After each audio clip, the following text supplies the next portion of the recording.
So this is probably one of the more chaotic looking designs that I've made in general, but that's because there's a reason behind it. So I am working on my artist skill tree, specifically on my line work skills, and I am currently working with, I think it's 2mm flat wire, and I'm making these individual cells that will eventually be filled in with resin. And it's just to work on my skill set, work on hard edges, pointy lines, all that stuff. So when you work with wire, it's kind of a pain in the ass, specifically when you do fill it in with resin, because it will leak all over the place if you are not really deliberate with your gluing and all of that fun stuff. So that is why this piece looks a little bit wild, because it is modeled off of the design or intention of stained glass to help me work on those edges.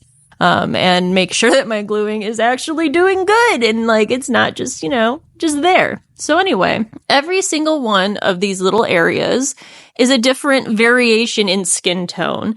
And this will be done with translucent resin, which will be fun. I've never actually done that before, so it's going to be a little bit of an adventure. And on top of that, I'm not going to use my normal powder that I use, like my pigment powder when I mix with the resin. I'm going to attempt to use acrylic paint, because apparently you can use acrylic paint to color resin as well. So we're gonna dip our toes into that and see how it turns out.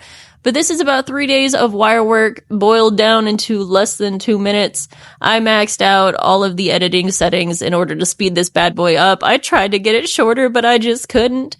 But yeah, so this is the wire work that I'm doing for this one. And the next design that I will be wiring and taking videos of is going to be a wizard frog, and it's more of an Art Nouveau design. So I'm super pumped and excited, and please ignore the shakiness. I just worked out after I recorded that part, so it was a little chaotic. But anyway, thanks for following along.